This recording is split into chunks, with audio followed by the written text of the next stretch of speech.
আসসালামু আলাইকুম ভিউয়ার্স, আশা করছি সকলে ভালো আছেন। তো বাংলাদেশে অফিশিয়ালি লঞ্চ হয়ে গিয়েছে Redmi 10C, অপরদিকে Alton Primo S8 mini। এই স্মার্টফোনটি কিন্তু প্রি অর্ডারে অ্যাভেলেবল রয়েছে। সো ভিউয়ার্স, এই দুটি স্মার্টফোন যে 12 থেকে 13,000 টাকায় বর্তমান বাংলাদেশে মার্কেট যে কাঁপাতে যাচ্ছে তা তো বলতেই হচ্ছে। তো এই দুটি স্মার্টফোনের মাঝে আসলে কোন স্মার্টফোনটি সবচেয়ে সেরা, তো আপনারা হয়তো অনেকেই কনফিউশনে রয়েছেন। তো আশা করছি এই ভিডিওটি সম্পূর্ণ ওয়াচ করলে বুঝতে পারবেন এই দুটি স্মার্টফোনের মাঝে আপনার জন্য সবচেয়ে সেরা ফোন কোনটি হতে যাচ্ছে। তো আপনি হোন্ডা কেন একজন হ্যাভি গেমার বা লং টাইম ইউজ করতে চাচ্ছেন, তো অবশ্যই এই দুটি স্মার্টফোনের মাঝে কোন স্মার্টফোনটি বেস্ট সেটা কিন্তু বুঝতে পারবেন।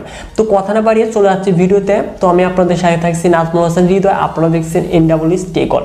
তো কথা না বাড়িয়ে তাহলে ভিডিওটি স্টার্ট করা যায়। তো ভিউয়ার্স, আমরা প্রথমে এই দুটি স্মার্টফোনের ডিজাইন এবং বিল্ড কোয়ালিটি নিয়ে কথা বলবো। তো দুটি স্মার্টফোনের ফ্রেম এবং রিয়ারে দেখতে পারবো পলিকার্বনেট ম্যাটেরিয়াল। তো Redmi 10C তে দেখতে পারবো ম্যাট ফিনিশ, অপরদিকে Alton Primo S8 mini এখানে দেখতে পারবো আমরা গ্লসি ফিনিশ। তো অবশ্যই ডিজাইন এবং বিল্ড কোয়ালিটি কিন্তু Alton Primo S8 mini এই স্মার্টফোনটি এগিয়ে থাকছে। তো এর ডিজাইন এবং বিল্ড কোয়ালিটি কিন্তু অনেকটাই ফ্ল্যাগশিপ ক্যাটাগরির এবং এই দুটি স্মার্টফোনে আমরা যাবতীয় পোর্টস এবং বাটন কিন্তু সকল কিছুই দেখতে পারবো। তো Alton Primo S8 মিনিতে কিন্তু একটি এক্সট্রা প্লাস পয়েন্ট থাকছে, সেটি হচ্ছে এখানে থাকছে সেকেন্ডারি নয়েজ ক্যান্সেলেশন মাইক্রোফোন। এই ক্ষেত্রে আপনারা যারা ইউটিউবার রয়েছেন তো তাদের জন্য কিন্তু একটি এক্সট্রা প্লাস পয়েন্ট হতে যাচ্ছে। এবং Redmi 10C এই স্মার্টফোনটির ওয়েট হতে যাচ্ছে 190 গ্রাম এবং থিকনেস 8.3 মিলিমিটার। অপরদিকে Alton Primo S8 mini এই স্মার্টফোনটির ওয়েট হতে যাচ্ছে 205 গ্রাম এবং থিকনেস 9.15 মিলিমিটার। তো এবার মুভ করা যাক এই দুটি স্মার্টফোনের ডিসপ্লেতে। তো Redmi 10C এখানে দেখতে পারবো অটোটপ নচের সাথে 6.71 inches IPS LCD display panel, যার রেজলিউশন HD+, সাথে থাকছে প্রোডাকশন হিসেবে কর্নিং গোরিলা গ্লাস।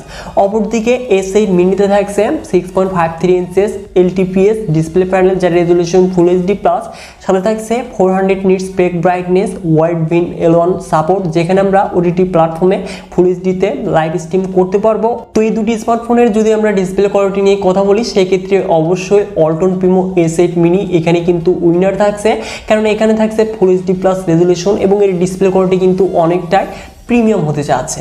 তো এবার মুভ করা যাক এই দুটি স্মার্টফোনের পারফরমেন্সে। তো 10C তে দেখতে পারবো অ্যান্ড্রয়েড ভার্সন 11 এর সাথে MIUI 13 রান করবে, যেখানে চিপসেট হিসেবে থাকছে Qualcomm Snapdragon 680, যেটি কিনা 6nm আর্কিটেকচারে তৈরি একটি অক্টো-কোর প্রসেসর, যে সর্বোচ্চ ক্লক স্পিড 2.4 GHz, যাতে জিপিইউ হিসেবে থাকছে Adreno 610। অপরদিকে S8 মিনিতে দেখতে পারবো অ্যান্ড্রয়েড ভার্সন 11 এর সাথে VSmart OS, যেখানে চিপসেট হিসেবে থাকছে Qualcomm Snapdragon 665, জিপিইউ Adreno 610। তো অবশ্যই এই দুটি স্মার্টফোনের যদি আমরা পারফরমেন্স নিয়ে কথা বলতে চাই, সেই ক্ষেত্রে অবশ্যই Redmi 10C এখানে কিন্তু গেমিং পারফরমেন্সটা বেটার বলতে যাচ্ছে এই স্মার্টফোনটি থেকে। এবং আপনারা যারা হ্যাভি গেমার রয়েছেন তো অবশ্যই গেমিং পারফরমেন্সটা অনেকটাই বেটার পেতে যাচ্ছেন। তো আপনারা যারা পাবজি খেলবেন, ফ্রি ফায়ার বা বাকি যে গেমগুলো কিন্তু Redmi 10C দিয়ে আমরা ইজিলি নর্মালি কিন্তু লাইভলি প্লে করতে পারবো। তো S8 mini এর যে পারফরমেন্স অতটা যে বেটার তা কিন্তু নয়, তো আমরা একটু স্লাইটলি কম পেতে যাচ্ছি। তো MediaTek Helio G70 যে পারফরমেন্স, তো সেই পারফরমেন্সটা আমরা পেতে যাচ্ছি এই ফোনটি থেকে। তো এবার আছি এই দুটি স্মার্টফোনের র্যাম রম। তো 10C তে দেখতে পারবো LPDDR4S এবং UFS 2.2 দেখতে পারবো স্টোরেজ টাইপ। অপরদিকে S8 মিনিতে দেখতে পারবো 4GB এবং 6GB র্যাম, যার টাইপ LPDDR4S এবং 64GB স্টোরেজ, যার টাইপ UFS 2.1। তো এবার মুভ করা যাক এই দুটি স্মার্টফোনের ক্যামেরাতে। তো Redmi 10C এখানে দেখতে পারবো আমরা ডুয়াল ক্যামেরা সেটআপ, যার মেইন ক্যামেরাটি 50 মেগাপিক্সেল, সাথে থাকছে 2 মেগাপিক্সেল ডেপথ সেন্সর, যেটি দিয়ে আমরা 1080p সর্বোচ্চ 30 fps এ রেকর্ড করতে পারবো। এবং এর যদি আমরা পিকচার কোয়ালিটি নিয়ে কথা বলতে চাই, তো আপনারা দেখতেই পাচ্ছেন, যাই হোক এভারেজ মোটামুটি বলাই চলে, বেটার, একদম যে খারাপ তা কিন্তু নয়। এবং এই ফোনটির ফ্রন্টে দেখতে পারবো আমরা 5 মেগাপিক্সেল সেলফি ক্যামেরা।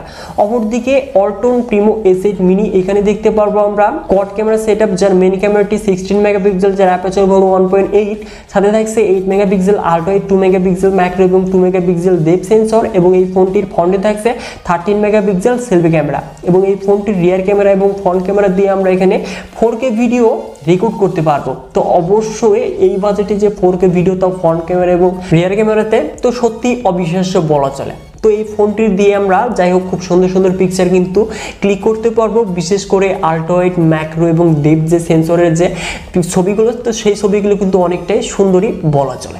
তো এবার মুভ করা যাক এই দুটি স্মার্টফোনের কমন ফিচার্সে। তো দুটি ফোনে আমরা LAN, Bluetooth, GPS, USB type C এবং দুটি ফোনেই দেখতে পারবো আমরা রিয়ার মাউন্টেড ফিঙ্গারপ্রিন্ট স্ক্যানার, যেটি কিনা অনেকটাই ফাস্ট রেট এবং অ্যাকুরেট হতে যাচ্ছে।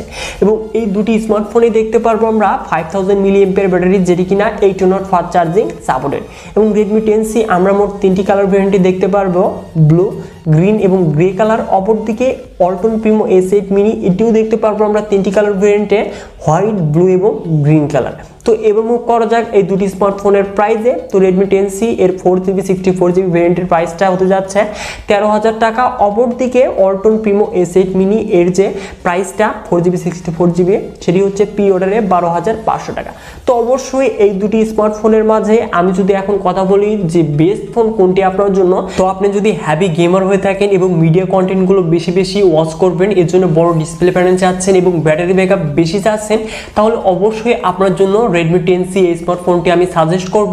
অপরদিকে আপনি যদি best design, best display panel এবং বেস্ট ক্যামেরা সেটআপ এবং গেমিং পারফরম্যান্স মোটামুটি হলেই চলে এবং লং টাইম ব্যাটারি ব্যাকআপ চাচ্ছেন, সেই ক্ষেত্রে অবশ্যই আপনার জন্য অল্টন প্রিমো S8 মিনি এই ফোনটি বেস্ট হতে যাচ্ছে। তো যাই হোক, ব্যান্ড ভ্যালুর একটু ব্যাপার স্যাপার রয়েছে, তো রেডমির যে ব্যান্ড ভ্যালু সেটি কিন্তু অনেকটাই বেটার। তো যাই হোক, এই দুটি স্মার্টফোনের যে কম্পারিজন ভিডিও, এই ভিডিও দেখে হয়তো আপনারা বুঝতে পেরেছেন যে এই দুটি স্মার্টফোন আসলে কাদের জন্য বেস্ট হতে যাচ্ছে। সো ভিউয়ার্স, এই ভিডিওটি যদি আপনার কাছে বিন্দু পরিমাণে ভালো লেগে থাকে তাহলে অবশ্যই ভিডিওতে লাইক করে দিবেন, আর চ্যানেলটিতে নতুন হলে চ্যানেলটিকে সাবস্ক্রাইব করে হয়ে যাবেন ফ্যামিলির একজন নতুন সদস্য। সো ভিউয়ার্স, দেখা হচ্ছে পরবর্তী শীঘ্রই নতুন কোনো ভিডিও নিয়ে।